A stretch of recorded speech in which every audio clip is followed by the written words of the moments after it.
नमस्कार, मैं अशोक कुमार पांडे और स्वागत है आपका द क्रेडिबल न्यूज पर। ईरान ने वो खेल खेला है कि सारे अरब मुल्क भी परेशान हैं कि क्या करें और क्या ना करें, और अमेरिका और इजराइल के तो बिल्कुल समझ में नहीं आ रहा है कि करें क्या। ईरान ने पहले से ही यह बात क्लियर कर दी थी कि अगर हमारे ऊपर हमला होता है, अगर इजराइल और अमेरिका हमारे ऊपर हमला करते हैं तो स्ट्रेट ऑफ होर्मुज को हम पूरी तरह से बंद कर देंगे। अगर आप नक्शे में देखें, अगर आप मिडिल ईस्ट के नक्शे से परिचित हैं, तो बहुत पतला सा इलाका है। और आपको याद होगा जब जिनेवा में बातचीत चल रही थी, उसी समय ईरान ने रशिया और चाइना के साथ मिलकर एक नेवल प्रैक्टिस की थी।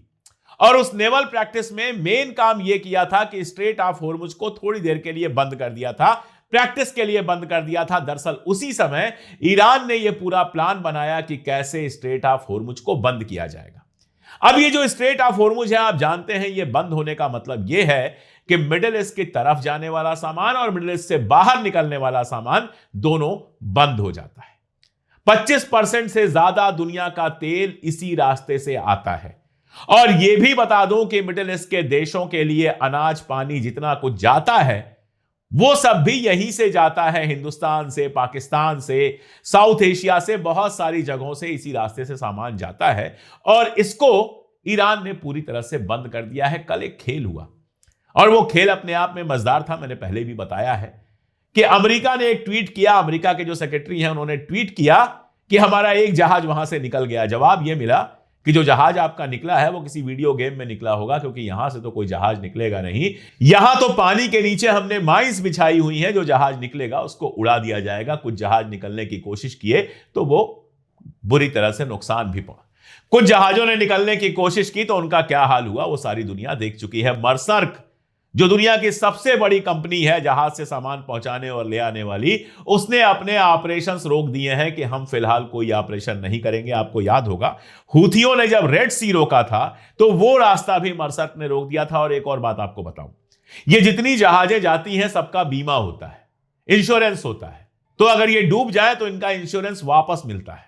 लेकिन इस समय इन जहाजों का इंश्योरेंस करने के लिए कोई कंपनी तैयार नहीं है, क्योंकि वो जानती है कि डूबना तो तय है और डूबेंगे तो बिना मतलब हमारा पैसा बर्बाद होगा। और इसीलिए स्ट्रेट ऑफ होर्मुज बिल्कुल शांत पड़ी हुई है, वहां से कोई गुजर नहीं रहा है। अब इस पर खेलते हुए तेहरान टाइम्स ये बताता है कि आईआरजीसी ने एक शर्त रखी है। आईआरजीसी आप जानते हैं, ईरान रिवोल्यूशनरी गार्ड्स, उन्होंने एक शर्त रखी है कि हम स्ट्रेट ऑफ होर्मुज खोलने को तैयार हैं, अपने सारे अरब मुल्कों के लिए स्ट्रेट ऑफ होर्मुज खोलने को तैयार है। शर्त बस इतनी सी है कि आप अपने मुल्क के अंदर से इजराइल की एम्बेसी को बंद करा दीजिए और इजराइल के एम्बेसडर को निकाल दीजिए। यानी इजराइल के साथ जो रिश्ता आपने कायम किया है उस रिश्ते को तोड़ लीजिए, हम आपको अपना समझेंगे और यहां से आपको निकलने देंगे। ध्यान रखिए, अमेरिका का नाम नहीं लिया है। यह नहीं कहा है कि अमेरिका के एम्बेसडर को निकालो, अमेरिका के एम्बेसडर को मत निकालो, उसको रहने दो, अमेरिका से रिश्ते बनाए रखो, हमें कोई दिक्कत नहीं है। दिक्कत हमें इजराइल से है, इसलिए इजराइल से रिश्ते तोड़ लो, स्ट्रेट ऑफ होर्मुज खुल जाएगा। अब बेचारे अरब मुल्क कैसे इजराइल से रिश्ता तोड़ लें, बहुत गहरे तक है। और दूसरा, इजराइल से रिश्ता तोड़ने का मतलब है अमेरिका की नाराजगी। अमेरिका की नाराजगी कैसे बर्दाश्त करें? इसलिए अरब मुल्क खामोश है, जाहिर है इस पर कोई जवाब नहीं दे सकते। लेकिन ईरान ने अपना पत्ता फेंक दिया है कि या तो हमारी तरफ या तो इजराइल की तरफ। अगर इजराइल की तरफ हो तो यहां से तुम्हें निकलने नहीं देंगे और तुम्हारे इलाकों में जो अड्डे बने हुए हैं अमेरिका और इजराइल के, वहां लगातार हमला करते रहेंगे। कल बहरीन से एक वीडियो आया, बहरीन के ही एक बंदे ने, वहां के किसी जर्नलिस्ट ने वीडियो बनाकर डाला और दिखाया कि बहरीन में किस कदर तबाही हुई है, किस कदर अमेरिकी अड्डे ही नहीं खत्म किए गए हैं, बल्कि जहां जहां अमेरिका के सैनिक छुपने की कोशिश कर रहे थे वो सारी जगहें तबाह कर दी गई हैं, चाहे होटल में ठहरे, चाहे किसी घर में ठहरे। दरअसल बहरीन सबसे बड़ा अड्डा है वहां पर अमेरिका का। बहरीन एक ऐसा मुल्क है जो है तो अरब मुल्क, वैसे आपको शायद पता हो कि बहरीन एक जमाने में ईरान का हिस्सा था और शाह के जमाने में उसको अलग मुल्क बनाया गया था ताकि एक ऐसा मुल्क बन जाए जहां अमेरिका अपनी पूरी मनमानी कर सके, अमेरिका अपना पूरा अड्डा बना सके। और इसीलिए 80% शिया आबादी होने के बावजूद एक सुन्नी को वहां का शाह बनाया गया ताकि जनता के हिसाब से काम ना हो, काम अमेरिका के हिसाब से हो। तो उस बहरीन को सबसे जबरदस्त सबक सिखाया ईरान ने, बुरी तरह से तबाह बर्बाद किया। और ये एक मैसेज भी था बाकी अरब मुल्कों के लिए कि अगर इस तरह अमेरिका के लिए तुम अपनी जान देते रहोगे, अमेरिका के करीबी बनोगे, तो कल को तुम्हारा भी यही हाल हो सकता है। इजराइल में तो जो मिसाइलें बरस रही हैं और जो तबाहियां हो रही हैं, उन पर तो तमाम रिपोर्ट्स आ रही हैं, आपने देखा होगा। लेकिन बहरीन के जिस कदर तबाही हुई है, वो भी अपने आप में एक मजेदार कहानी है। इन सबके बीच हिंदुस्तान कहां है? आप जानते हैं, नरेंद्र मोदी सबसे पहले गए और इजराइल में बाकायदा हिंदुस्तान इजराइल के साथ है, ये सब घोषणा करके चले आए। उनको एक इनाम दिया गया जो उसके पहले किसी को नहीं दिया गया था और शायद उसके बाद भी नहीं मिलेगा। गले में पट्टे जैसा वो इनाम पहनाया गया उनको, और इस तरह से शायद वो पहले शायद क्या पक्के तौर पे पहले हिंदुस्तानी प्रधानमंत्री बन गए जिन्होंने इस तरह की जंग में एक तरफा रोल दिखाया, और वो भी ईरान के खिलाफ दिखाया, जिसके साथ पुराने रिश्ते रहे हैं। अब ये बार बार बताने की जरूरत नहीं है कि ईरान के साथ हमारे रिश्ते कैसे रहे। खामनेई साहब के मरने के बाद कोई श्रद्धांजलि भी नहीं दी गई। बाद में विदेश सचिव को भेजा गया, कोई मिनिस्टर नहीं गया, विदेश सचिव गए जो साइन करके आए। परसों दिखाई दिया कि मुख्तार अब्बास नकवी गए, साइन करके आए। उसके बाद एक खबर आई, जयशंकर साहब ने लिखा कि ईरान के विदेश मंत्री से हमारी बातचीत हुई है। अब ईरान के विदेश मंत्रालय ने बाकायदा एक बयान जारी किया और इस बात को तस्लीम किया कि बातचीत तो हुई है। उस बयान को अगर गौर से पढ़िए तो ईरान ने बहुत प्यार से खेल खेला है। चाहता तो उस बयान में वो कड़ी बातें भी लिख सकता था कि आपने इजराइल का साथ दिया, खामनेई साहब के मरने के बाद श्रद्धांजलि भी नहीं दी, वगैरह वगैरह, लेकिन उसने ऐसा कुछ नहीं लिखा है। उसने बहुत प्यार से बात की है, अपनी सारी बातें कह दी हैं कि हमने ये बात कही कि अमेरिका और इजराइल ने जो किया है, जिस तरह से हमारे ऊपर हमला किया, हमारे रहबर को शहीद किया, वो काबिले मजम्मत है, उसकी मजम्मत होनी चाहिए। सारी दुनिया को उसकी निंदा करनी चाहिए, सारी दुनिया को उसकी मजम्मत करनी चाहिए। यह बात ईरान कह रहा है। यह नहीं कह रहा है कि हिंदुस्तान ने मजम्मत नहीं की, वो ये कह रहा है कि मजम्मत करनी चाहिए थी। यानी ईरान हिंदुस्तान से यह उम्मीद करता था कि वो इस हमले की मजम्मत करे, लेकिन हिंदुस्तान ने मजम्मत नहीं की। डिप्लोमेसी में सारी चीजें लिखी नहीं जाती हैं, जो नहीं लिखा जाता है वो ज्यादा इंपॉर्टेंट होता है। लेकिन इसके बावजूद वो बयान कहता है कि हिंदुस्तान के साथ हमारे पुराने रिश्ते हैं। इसके बावजूद वो हिंदुस्तान के साथ कोऑपरेशन की बात करता है, यानी वो हिंदुस्तान को पूरी तरह से खोना भी नहीं चाहता है। वो जानता है कि हिंदुस्तान की सरकार भले इस समय इजराइल के साथ खड़ी है, लेकिन हिंदुस्तान की आवाम का बड़ा हिस्सा, हिंदुस्तान का सारा विपक्ष और हिंदुस्तान के तमाम हक पसंद लोग आज भी ईरान के साथ हैं। उनका दिल ईरान के साथ धड़कता है, इजराइल के साथ नहीं। वो जानता है कि हिंदुस्तान का इंटेलेक्चुअल तबका, हिंदुस्तान का आम इंसान और हिंदुस्तान का विपक्ष इस बात को गलत मानता है कि जिस तरह से इजराइल और अमेरिका ने उसके ऊपर हमला किया और उसके सर्वोच्च लीडर को शहीद कर दिया।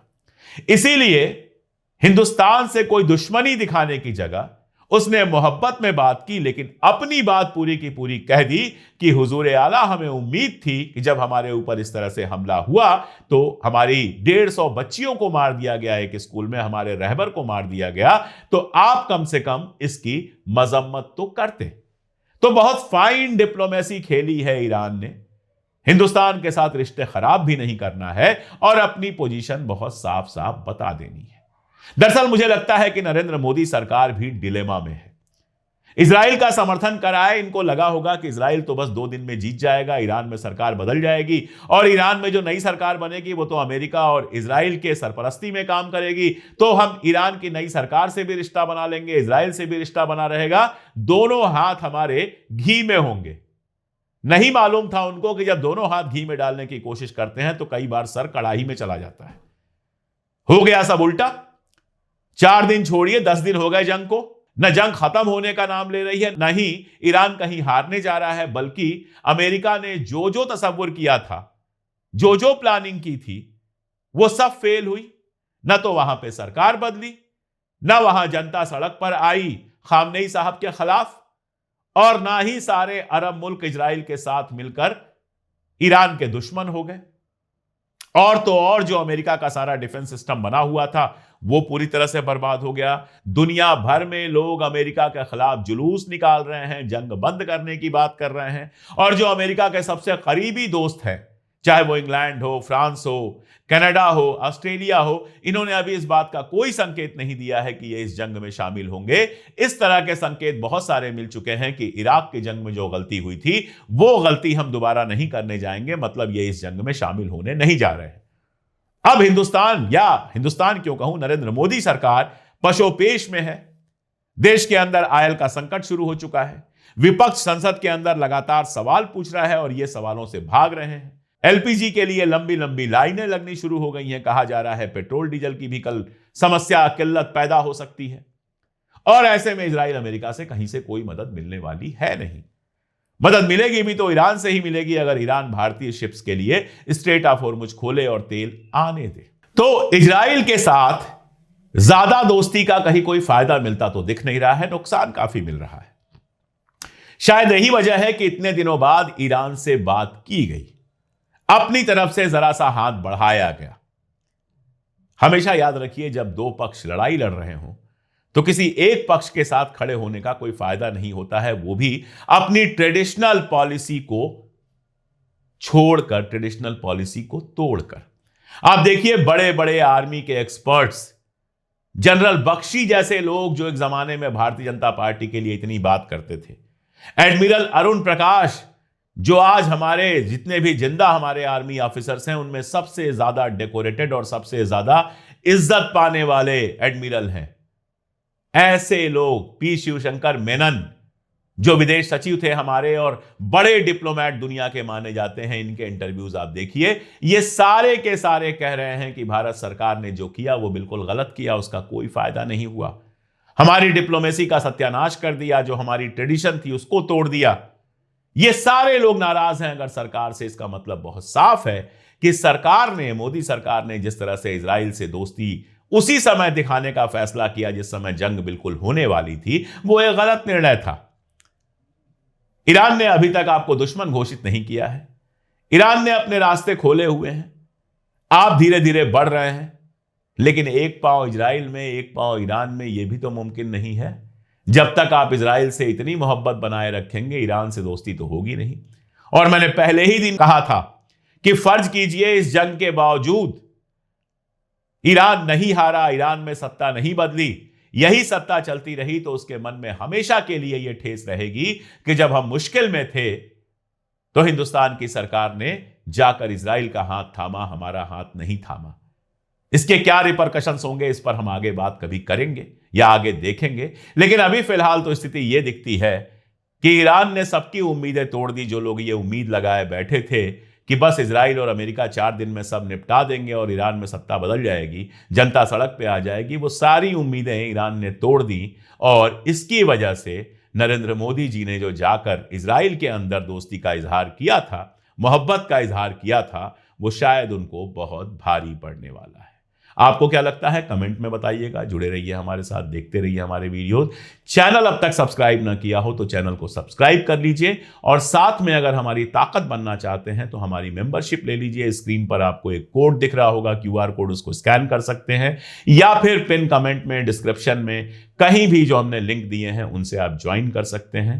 आप हमारी ताकत बनेंगे तो हम वो सच कह पाएंगे जो सच कहने में अच्छे अच्छों को डर लगता है। आज के लिए इतना ही, बहुत शुक्रिया।